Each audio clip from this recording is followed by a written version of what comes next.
Vamos lá, irmãos, continuando aqui, nosso quarto dia de aula de homilética 1 e 2, é o último bloco, nossas aulas estão sendo gravadas.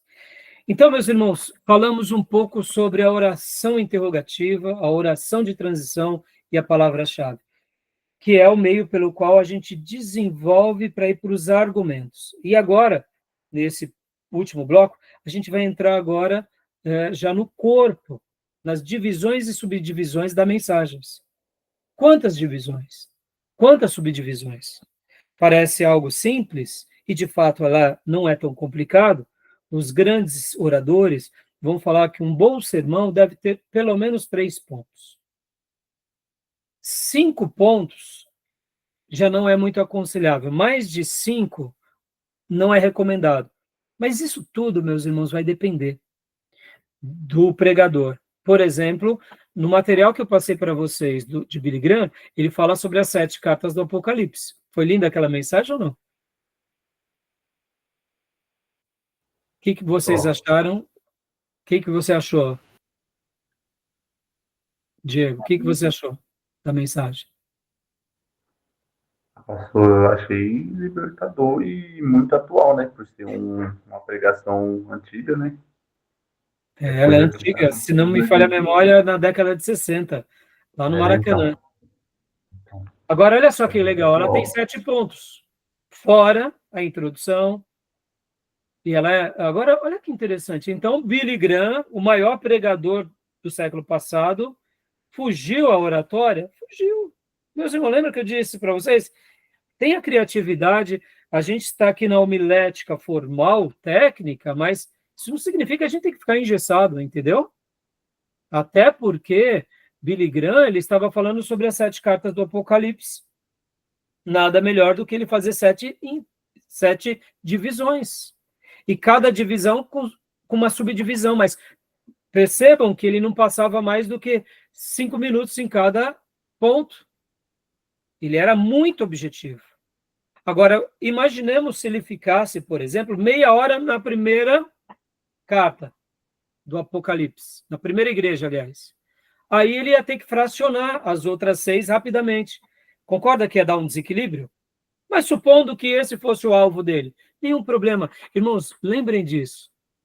Quando nós pegamos, aqui deixa eu dar um adendo sobre a teologia da homilética. Nenhum sermão, nenhuma pregação do Velho Testamento ou do Novo Testamento são iguais. Os únicos que são parecidos são quando os biógrafos de Jesus, ou seja, os apóstolos e discípulos, que vão fazer a biografia de Jesus, vão registrar o mesmo fato. Mesmo assim, eles colocam palavras diferentes. Por quê? É a percepção de cada um. E vocês vão aprender em introdução ao Novo Testamento que nós chamamos de evangelhos sinóticos, porque sinóticos significa semelhantes. Os 3 primeiros evangelhos, eles são semelhantes, porque eles abordam Jesus de uma ótica. Já o 4º evangelho, que é João, ele não é evangelho sinótico. Por quê? Porque, de fato, João aborda de uma outra forma. João vê Jesus de outra forma. É como se João visse Jesus o lado divino, o lado eterno, e olhasse por cima. Os 3 apóstolos, Mateus, Marcos e Lucas, Mateus como apóstolo, Marcos e Lucas, discípulos, mas supervisionados por apóstolos, eles olharam Jesus, eu diria, de lado, né? O perfil. Um olhou o lado direito de Jesus, outro olhou o lado esquerdo de Jesus, e outro olhou Jesus ali meio que de costas, e olhou coisas que outros não viram. Mas João não, João olhou por cima, João olhou por dentro, João olhou o divino. É claro, tudo isso Deus tem um propósito. Então, guardem isso, não há uma forma certa. Por isso que eu falei, a regra da oratória vai nos ensinar a você usar isso. Agora, deixa eu fazer uma pergunta para vocês. Sabe a parábola, os milagres ali quando Jesus cura os leprosos? Quantos leprosos eram ao todo? 10. 10. Quantos voltam para agradecer? 1. 1. Dá para a gente fazer ali uma mensagem com 10 pontos e dar o nome para aquele pelo qual agradeceu como o adorador. e a gente fazer 9 outros pontos e dar nomes para esses 9 de forma criativa, é claro, que ali é a nossa observação. A gente poderia dizer que o segundo leproso era o ingrato, o terceiro era o apressado, o quarto era... Está entendendo? Dá para a gente criar 10 pontos essa mensagem? Dá ou não dá? Não. Uma mensagem com 10 pontos, só você calcular o tempo. Vocês concordam que, nesse caso em especial, é uma mensagem de 10 pontos? É uma mensagem de 10 pontos, mas fica criativa ou não fica? Fica. Só não vai, meus irmãos, fazer uma mensagem dos 144 mil, né, missionários do Apocalipse, tá? Com 144 mil divisões, tá bom? E aí não dá, tá? Aí você, né, deixa essa mensagem para as bodas do Cordeiro, tá bom, meus irmãos? Né? Porque aí, senão o negócio fica estreito, tá? Brincadeiras à parte, né? Então, agora, meus irmãos, a gente vai para essa parte aqui. Deixa eu só abrir aqui para vocês. Só abrir e compartilhar com vocês. O quinto slide. Desenvolvimento. Desenvolvimento. Se vocês tiverem dúvida, irmãos, vão perguntando, tá? Eu faço questão que vocês perguntem. Não tem problema se a pergunta de vocês não, mesmo que não esteja de acordo aqui com o que a gente preparou, se der a gente encaixa, senão a gente espera para quando chegar o ponto, né? Mas qualquer dúvida que vocês tenham, lembrem que vocês devem tirar aqui durante a aula, afinal de contas a nossa aula é em tempo real, é online, mas é em tempo real, né? Como disse o pastor Ribeiro, temos a aula síncrona e assíncrona. A nossa aula ela é síncrona, ou seja, em tempo real as nossas dúvidas vão sendo esclarecidas. Outros professores chamam de híbrido, né? É online, mas é em tempo real. Mas nós temos os nossos canais, então qualquer dúvida, mande a pergunta no nosso canal de WhatsApp, que a gente até conversa mais do que o de Telegram, e ali a gente vai esclarecendo, tá? Então vamos lá, desenvolvimento. Leia para nós, irmã Miriam. Dá para ler, irmã Miriam? Tem umas letrinhas em cima aqui que não dá para me enxergar o cabeçário, o que está escrito. Então não tem problema, deixa eu passar para o Diego, então, tá? Facilita a leitura e não te complica. Tá bom, minha irmã? Diego, leia para nós. Desenvolvimento. A força de uma mensagem está em sua estrutura. O que o professor estava querendo dizer, e assim os livros-textos estão querendo dizer? Meu irmão, você está aqui, ó, introdução, argumentação e conclusão, a estrutura tem que estar bem ajeitada. Senão, o boneco não fica de pé. Sabe? Você tem que colocar uma estrutura arrumadinha, que senão, lembra da cela? Do Dr. Martin Lloyd Jones? Se a cela estiver frouxa, filho, vai cair do cavalo. E tem hora que vai ser difícil mesmo. Pastor, e quando eu sentir que a cela está frouxa, pare de pregar, solta o microfone, vai até o final, filho. Com a graça de Deus, chora depois, né? Não tem problema. Entrega. Faz a sua avaliação depois, chame os seus amigos mais íntimos, são honestos, pergunte onde pode ter sido ali o equívoco, porque tem hora, como eu já disse, pode ser você mesmo, pode ser a sua saúde, pode ser uma batalha espiritual na igreja, pode ser fora. Tem vezes que é assim mesmo, irmãos, eu cansei já de... Esses dias atrás, eu preguei uma mensagem, confesso, eu fiquei tão triste, que eu entrei no carro e não quis nem perguntar para minha esposa. Tem uns meses já. Fiquei tão triste, mas tão triste. Não consegui passar 20% do que eu tinha preparado. Não consegui passar, não desenvolvi. Mas quando eu cheguei em casa, estávamos fazendo a comida, minha sogra ligou e tal. E lá da Zona Norte, minha sogra... Ai, que culto foi esse? Maravilhoso, e não sei o quê. Eu entendi tudo. Até que, enfim, eu entendi tudo. Eu só faltei chorar ali na hora. Falei, ô, sogra, que presente duplo você está me dando. Estava tão triste, sogrinha. Tão triste. E ouvir isso da sogra, irmãos, então é milagre mesmo. É milagre dos bons. E aí, ela, inclusive, ela estava falando, ai, que mensagem, me dá o link, porque eu vou mandar para minhas netas lá nos Estados Unidos. Olha só. Falei, ô, sogrinha, você não imagina como você está sendo um instrumento de Deus para me consolar. Ou seja, nós, como pregadores, teremos dias ruins, irmãos. Fiz a minha lição de casa, me preparei, estava em jejum pregando, mas não desenvolvi. Tem hora que acontece. Ah, não vou pregar mais, né? Vou pregar sim. E é assim que a gente vai. Tem hora que a gente entende o motivo e tem hora que a gente não entende. Tem hora que a gente não vai compreender. Semelhantemente a isso, aconteceu certa ocasião, bem parecido. Eu preguei num sábado numa igreja que eu fui convidado a pregar, e aí a mensagem foi tão boa, mas tão boa, eu me lembro como hoje. Aí, vim na nossa igreja, o pregador, eu não me recordo bem, eu acho que ele não pôde atender o irmão que ia pregar, eu acabei pregando, preguei a mesma... Não, era eu mesmo que ia pregar na quarta-feira, porque como eu preguei fora, no domingo pregou outro irmão, e aí eu na quarta-feira ia pregar. Eu senti vontade de pregar aquela mensagem de novo. Ou seja, eu raramente faço isso. Tudo bem, foram públicos diferentes. Mas aquela mensagem sacudiu tanto a minha vida,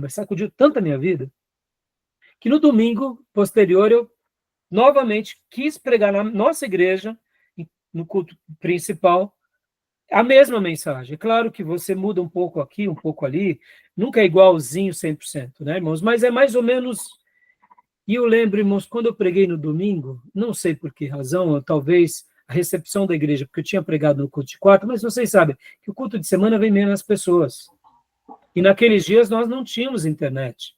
E mal gravávamos. Eu gravava ainda, irmãos, um aparelho que eu tenho aqui, que era, nesses dias eu já estava gravando no MD, que era que nem um fita cassete.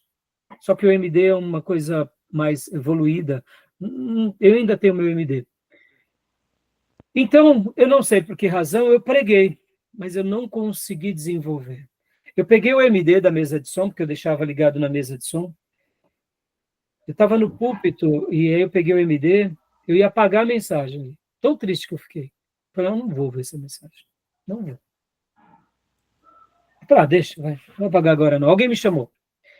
Quando eu estava na porta da igreja, o pastor Ribeiro, o nosso doutor Ribeiro, José Ribeiro Noto, que deu aula inaugural, esses dias ele era membro da igreja. Ele me deu um abraço tão forte, e me deu um elogio tão do coração. Falou, assim, palavras tão lindas para mim. Irmão, quase chorei, quase caí de joelho lá. Bom, em primeiro lugar, ouvi o elogio do Ribeiro, entendeu? Ele é meu professor, entendeu, irmãos? Ribeiro, ele é uma pessoa que não elogia com muita frequência. Naquele dia, ele me deu um elogio tão grande, um abraço tão apertado, mas olha a minha emoção. Eu estava me sentindo derrotado, irmãos. Preguei uma mensagem num congresso fora sábado, alguns dias depois prego na quarta-feira na nossa igreja, e domingo eu preguei de novo na nossa igreja. Eu achei que eu ia até melhorar, mas não consegui. E ali, ao ouvir isso do Ribeiro, eu agradeci a Deus, foi um presente, né? E logo depois, eu falei, bom, ainda bem que eu não apaguei, pensei comigo, ainda bem que eu não apaguei. Aí depois eu fiz essa lição de casa. Como eu tinha gravado no MD, eu ouvi a mensagem do sábado, realmente a mensagem foi muito boa. Ouvi a mensagem da quarta-feira, esqueci do número de pessoas, né? Porque tem hora que a gente fica muito com essa relação. Eu preguei para 200, então foi melhor do que eu preguei para 10, por exemplo. Não é bobeira, irmãos. Então, você pregou para 10, você pregou melhor do que pregou para os 200, entendeu? Porque Deus faz o que Ele quer, não importa a quantidade de público. Aí eu ouvi a mensagem da quarta, eu falei, nossa, a mensagem da quarta foi maravilhosa. Aí eu fui para o fringir dos ovos, eu falei, agora eu vou para o domingo, que eu queria pagar. E ali eu ouvi me fazendo ali, porque eu gosto de me ouvir, irmãos, porque quando eu me ouço, eu me corrijo nos meus erros, eu me atento aos erros, melhoro o vocabulário, melhoro a construção, daquilo que posso, né, meus irmãos? Não vai mudar muita coisa, viu, meu irmão? Não vai aparecer um Billy Graham na igreja de vocês, tá, irmão? Vai ser esse Raimundo aqui esforçado, tá? Não é o Billy Graham, não é o Dr. Shed, é o Raimundo, pastor da igreja de vocês. Bom, mas voltando. Aí eu ouvi aquela mensagem. Quando eu ouvi, tirando os meus preconceitos e o meu julgamento e a minha frustração, eu falei, glória a Deus. Foi excelente também. As 3 mensagens foram ótimas. Se eu pudesse dar uma nota de qual foi melhor, não teve essa. Pode pegar qualquer uma das 3 e ouvir, eu ainda tenho com muito carinho essas mensagens. O título é Cuidando da Nossa Raiz. Deve estar no Spotify, essa mensagem, só de áudio. Uma delas, mas eu devo ter ainda as 3, gravada aqui em algum lugar, né? Mas, assim, percebam, a estrutura da mensagem, ela nos dá força, nos dá segurança. Então, quando eu faço uma boa introdução, eu saio dessa introdução com um desenvolvimento, vou aqui para os meus argumentos, e depois eu vou aqui para a minha conclusão, olha aí, ó, consegui. Começo, meio, fim. Introdução, desenvolvimento, conclusão. Tá bom? Tudo bem até aí? Vamos ler um pouco o slide? Irmã Elisângela, lê para nós agora benefícios do desenvolvimento. Benefícios: dar unidade à pregação, organizar raciocínio, transmitir da mensagem, prender a atenção dos ouvintes, tornar o sermão persuasivo, imprimir um ritmo pedagógico e emocional, ajudar a fixar para lembrar com facilidade. E aqui, meus irmãos, no desenvolvimento, claro que cada pregador vai usar suas técnicas, vai desenvolver os seus recursos. Tem aqueles que gostam de falar com as pessoas. Em primeiro lugar, o que é mesmo, igreja? Perceba, cada um vai desenvolver a sua maneira, a sua dinâmica, vai se encontrar, entendeu? Mas o desenvolvimento, ele é muito importante, tá bom? Continuando aqui, então, por gentileza, irmão. O que deve conter? Conceitos, definições, princípios, explicações escriturísticas, pensamentos teológicos, comentários pessoais ou de terceiros, ilustrações, aplicações e conclusões. Explicando um pouco aqui esses termos, o que é um conceito, meu irmão? O que são conceitos? Conceitos seriam... pensa assim, o nosso mundo ele é construído de palavras. Conceitos são princípios, são ideias condensadas. Quando nós estamos falando a alguém, nós precisamos pensar em cada palavra, porque uma palavra errada pode mudar todo o significado do que estamos querendo dizer ou como dizer. E o que é um conceito na perspectiva aqui da oratória? Seria a mesma coisa do que dizermos o seguinte: nós, como cristãos, nós não temos as nossas doutrinas, nós não temos os nossos valores espirituais. Tanto as doutrinas quanto os valores espirituais, para nós, são os nossos conceitos. Dentro de cada matéria, haverá conceitos distintos. Isso é normal. Então, conceitos seriam...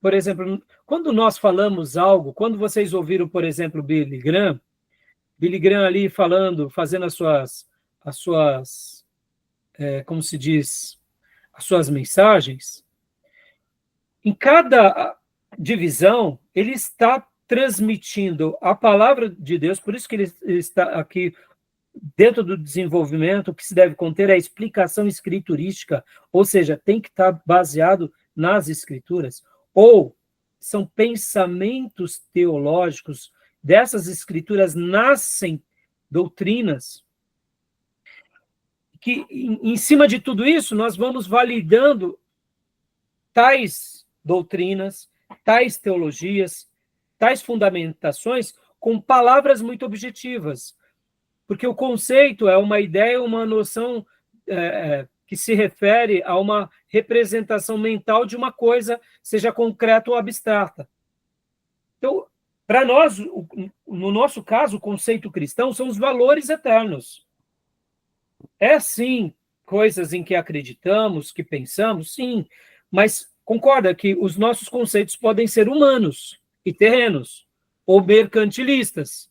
Não, isso daí não serve para nós.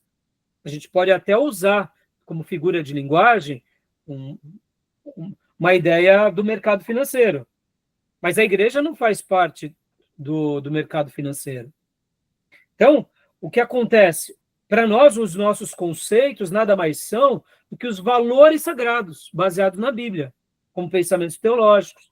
Então, guardem isso, meus irmãos. Nós, quando pregamos, nós não estamos apenas falando palavras, nós estamos ensinando os conceitos sagrados ao ouvinte. Nessa aula aqui, meus irmãos, percebam, nós estamos numa aula de homilética formal, técnica. Quantos são os conceitos que vocês estão aprendendo aqui, tecnicamente? Isso está sendo gatilhos mentais ou não? Vocês estão enriquecendo para a vida de vocês, irmãos. Se qualquer um de vocês que for fazer uma redação, quem era ruim de redação, já vai melhorar nas aulas de homilética. Porque percebam, olha aqui, quantas ideias, fala, pastor, bem que o senhor está me fazendo lembrar a estrutura de uma redação. Estrutura de uma redação tem um meio, tem um fim, tem um desenvolvimento, tem os argumentos, você tem que ser persuasivo, você tem que contar uma boa história e ali concluir. Estão entendendo? Tudo isso está na Bíblia o tempo todo, e quando a gente lê as Escrituras, a gente está vendo isso o tempo todo. Então, dentro do desenvolvimento, nós não podemos esquecer isso. E aqui, quando ele fala comentários pessoais ou de terceiros, como ilustrações, aplicações e conclusões, é que no seu primeiro argumento, você pode pôr uma ilustração, você pode aplicar, e você pode dar ali um mini desfecho. Eu não aconselho muito a conclusão enquanto você está desenvolvendo. Porque se você está no primeiro argumento, vai para o segundo, eu gosto de deixar a conclusão para o final. Você até pode, mas de repente a pessoa pode se perder. Tá bom? Tudo bem até aí? Alguma pergunta? Deu para entender? Alguma dúvida? Não? Então vamos lá, continuando aqui. Agora, vamos lá, dentro do desenvolvimento. Leia para nós, irmã Elisângela, por gentileza. Como saber as divisões e os pontos a serem elaborados? Então, perceba, a gente está no desenvolvimento para chegar na divisão. Vamos lá. 1. Por favor, pode ler, irmã. Fazer um estudo detalhado do texto. 2. Anotar as ideias principais. 3. Subordinar as ideias à palavra-chave. 4. Trabalhar o progresso visando o clímax. Ou seja, meus irmãos, vamos ser práticos aqui. Estamos trabalhando num texto. Dentro desse texto já temos ali pelo menos 3 ideias. Dessas ideias são as nossas 3 divisões. Ficou claro? Aí você começa a escrever a sua primeira, a sua segunda, a sua terceira, aí você lembra de uma ilustração ou de algo que aconteceu com você que, puxa, aquele acontecimento, lembra aquele dia? Eu posso contar essa história como uma ilustração do primeiro argumento. Aí você vai anotando tudo isso. E depois que está tudo pronto, aí você fala assim, puxa vida, deixa eu organizar aqui melhor. Se eu colocar o que é número 3 como número 1, o 2 permanece no 2 e o número 1 vira 3. Ficou melhor. Deu um desenvolvimento. Ou seja, eu começo no meu primeiro argumento, vou elevando as minhas ideias e persuasões e chego no ponto máximo, que é o clímax, e concluo. Percebam? É assim. Pastor, está tão fácil. Vai ficar cada dia mais fácil. E com a experiência vocês vão notar, e pela graça de Deus, tem vezes, irmãos, que Deus vai dar uma mensagem prontinha em 10 minutos. Vocês vão falar assim, Senhor, obrigado.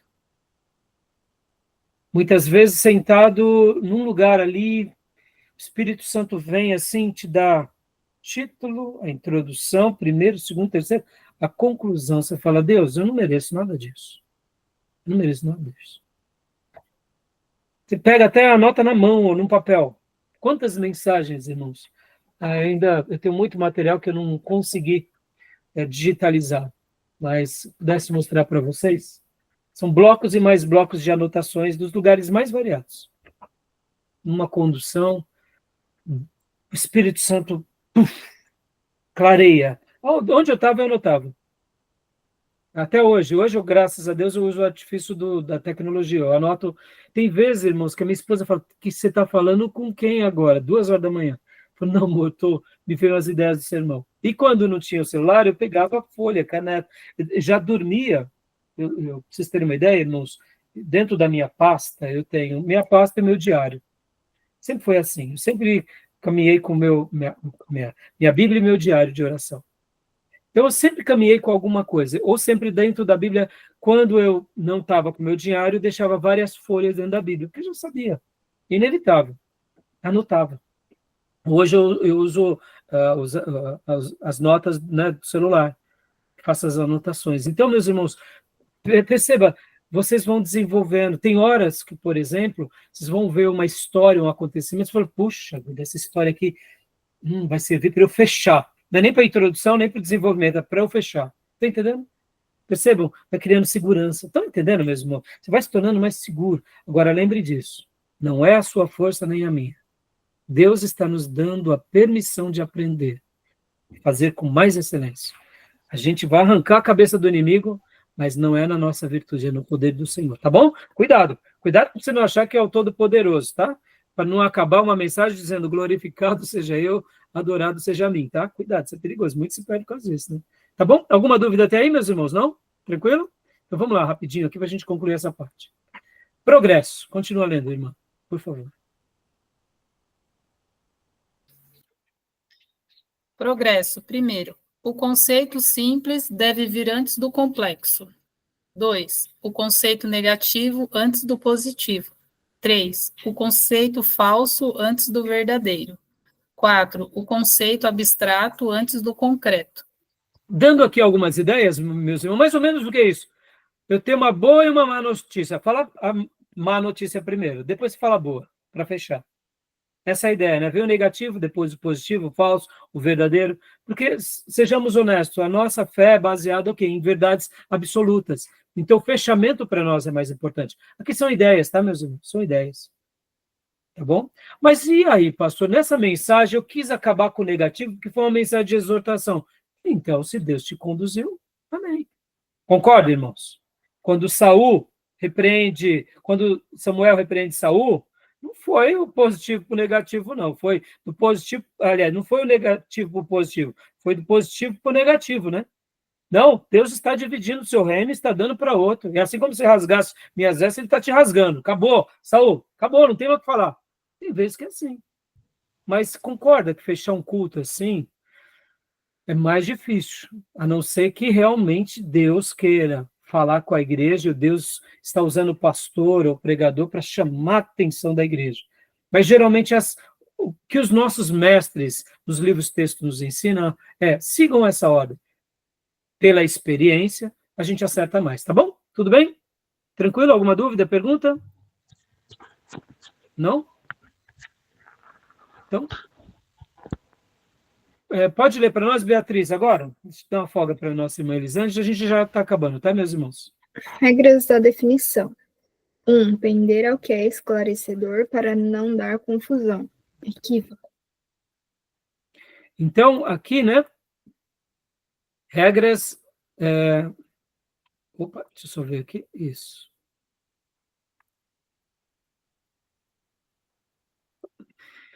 Regras de definição. Pender ao que é esclarecedor para não dar confusão e equívoco. Lembra, Marcão, aquilo lá que você tinha perguntado um dia? Textos espúrios? Seria isso daqui, Marcão? Sim, pastor. Né? Na leitura do livro vai ficando claro, né? Não é que a gente não vai pregar o Apocalipse. Não, não é isso, não. Mas se formos entrar no Apocalipse, vamos com calma. Lembremos que nem todo mundo que está sentado lá é um seminarista. Deixa eu ensinar uma coisa aqui para vocês, que aqui já entra em teologia prática. E em que velocidade caminha a igreja, irmãos? A igreja caminha na velocidade das crianças e dos velhinhos, tá? Ah, pastor, o senhor me jogou um balde de água. Eu estou achando aqui que eu vou ser um jet ski. Não, meus irmãos, a igreja é um transatlântico, tá bom? Eu não posso esquecer das ovelhinhas mais novas, são as crianças, senão mato elas, e as mães delas, e nem as anciãs, porque eu tenho que ser grato, porque graças a Deus, por causa dessas anciãs, a gente está vivo. Elas regam a gente de oração e somos frutos delas, e precisamos cuidar muito bem delas até a última hora. Ou seja, a igreja não é no passo da liderança, no passe dos jovens que são mais vivos. É no passo dos mais vagarosos. Por quê? Porque aí a gente vai tendo saúde. Lembra quando Moisés saiu do deserto? Ele não pegou ali os 12 espias e vamos lá, vamos conquistar só com os 12. Não. Tinha o gado, tinha os velhos, tinha as crianças. Está entendendo? É assim que a igreja caminha. Pastor, mas e o seminário? Não, aí aqui é onde a gente vai ensinar a igreja a ter mais saúde, ter mais agilidade, como cuidar das crianças, como cuidar dos velhos, como que a gente vai melhorar esse andar. Mas, como eu disse, um líder, meu irmão, um seminarista, ele é mais um jet ski, ele dá meia volta. Você está numa reta aqui, ó, você precisa mudar 90 graus ou 360, você faz rapidinho. Um jet ski é assim. E um transatlântico? Vai fazer uma mudança, começa agora, é 20 quilômetros até ele dar meia volta, entendeu? Transatlântico, meu irmão. A gente está falando do reino de Deus, está entendendo? Então, só usando uma linguagem mais prática aqui, tá? 2, regra de definição, né? A gente está dentro... Vamos lá. Pode ler para nós, Beatriz. Deve ser curta para ser memorizada e prestar auxílio. O que seriam, né, esse desenvolvimento? Seriam as divisões, meus irmãos, né? Ou seja, a gente tem que ser objetivo, tá? 3, leia para nós, por favor. Deve ser clara e precisa, clareza e precisão. Evita a confusão de outras ideias. Não faça uma divisão muito filosófica, não faça uma ideia... Estão entendendo? Tá? Continuando. Não deve conter elementos supérfluos, eles podem desviar a captação e compreensão dos aspectos essenciais. 5. Não deve ser negativa, quando pode ser positiva. O objeto deve ser definido pelo que é, e não pelo que não é. Ou seja, o máximo de clareza, né? 6, por favor. Não deve ser repetitiva. Então, dentro dessas aqui, claro, né? Por que ele está falando das definições, irmãos? A gente está desenvolvendo todo o processo, estamos aprendendo a definir para quê? Para a gente poder ir agora para os pontos, que são as divisões. Ou seja, há 2 modalidades de visão. Uma física, é a que procede a participação de um todo concreto em suas partes, e a segunda, que é a lógica, é a que procede a participação de uma ideia pelos seus elementos significativos, o que não passa de uma análise da extensão da ideia. A gente vai entender um pouco melhor lendo o livro-texto. Bom, na divisão, deve ser adequada, a soma das partes deve ser igual ao todo, deve ser irredutível, nenhuma parte deve estar incluída em outra, ou seja, está falando sobre um assunto aqui, o próximo é outro assunto, o terceiro é um terceiro assunto ou argumento. Estão entendendo? O que você usa repetidamente é a palavra-chave, tá bom? 3, deve ser feito em um só critério, sentido, para guardarem as partes a mesma importância quando a ligação com o todo. 4, deve ser possível, obedecendo um critério que realmente permita a decomposição. Então, deu para ficar claro aqui essas ideias, meus irmãos? Ficou difícil? Das divisões. Na leitura do livro-texto, aqui, como é a nossa aula, é uma síntese da leitura, na leitura vocês vão entender, mas resumindo isso para suma, meus irmãos, nós aprendemos a ter mais objetividade nas nossas definições, para que quando fizermos as divisões, a gente seja bem objetivo, construa, não fique, sabe, tem horas que, ao fazer uma mensagem, a gente pode até não perceber, mas a gente acaba repetindo a mesma ideia em um ponto e no outro. É quando você notar, então você linka. Fala, opa, peraí, aqui está dentro desse. Opa, essa ideia aqui está tão boa, vou dividi-la em 2. Está entendendo? A experiência vai nos ensinar sobre isso, tá bom? Tudo bem? Quando ele fala aqui que na divisão há essas 2 modalidades, a física é a que procede a participação de um todo concreto em suas partes, e a lógica é a que procede a uma participação de uma ideia pelos seus elementos significativos, o que não passa de uma análise da extensão da ideia. Vou tentar explicar aqui para vocês de uma forma bem objetiva. Você está ali pregando sobre o Salmo 91. Você vai criar suas divisões, muitas vezes, dentro dos versículos. Do versículo 3 ao versículo 5 é essa ideia. Do versículo 5 ao 7 é outra essa ideia. Ou seja, temos aquilo que ele disse como física, que seria essa ideia procede ali do todo concreto. E a lógica é quando você vai trabalhar numa ideia assim, irmãos, eu entendo que no Salmo 91 é uma oração pedindo proteção. Opa, primeiro argumento. É o Deus protetor que nos protege o tempo todo, segundo argumento, e é as promessas desse que clama ao Deus Todo-Poderoso, do poderoso que responde, cumprindo na vida do filho. Percebam, não usei divisões do texto, eu criei uma ideia. Então, dentro dessa ideia, eu tive uma lógica. Então, como você vai dividir, isso Deus vai conduzi-los, e na prática vocês vão encontrar uma melhor solução, tá bom? Tudo bem até aí? Só para a gente concluir agora, deixa eu só ver então aqui, tal. Aqui, ó. Número adequado de divisões, quantas forem necessário ao bom desenvolvimento do tema. Sugestão de 3 a 5. Por que ele coloca 3 a 5? Porque, segundo a maioria dos pastores e pregadores, 3 é um número bom, 5 no máximo. Passando disso não vale a pena. Mas eu dei demonstrações para você de Billy Graham, falei sobre os 10 leprosos, ou seja, irmãos, tem vezes que a gente vai sim usar mais. Tem vezes que vamos usar menos. Uma só divisão é muito pouco. 2, mas pode ser que seu mensagem só tenha uma divisão. Só um argumento. Tá bom. Nenhum problema, irmãos. Por outro lado, eu sugiro que pelo menos 2, sabe? Para ter um desenvolvimento. Tá bom? Beleza? Alguma pergunta até aí? Tranquilo? Subdivisões. Estão subordinadas às divisões. É um movimento progressivo.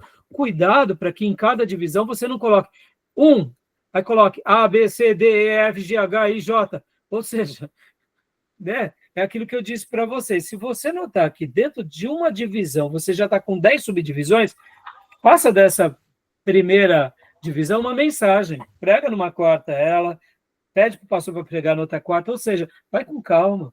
Se Deus está acrescentando em vocês, porque você percebe que muitas vezes a gente faz muitas subdivisões, né? Pode ver que Billy Graham fala assim, em primeiro lugar, em segundo lugar, em primeiro lugar, em segundo lugar, em primeiro lugar, em segundo lugar. É assim, na mensagem dele, você fala, tá bom, qual que é o ponto aqui? Não é isso? Você vê que ele foi fazendo com tanta espontaneidade que ele não se preocupou com essa questão da retórica e da ordem, né?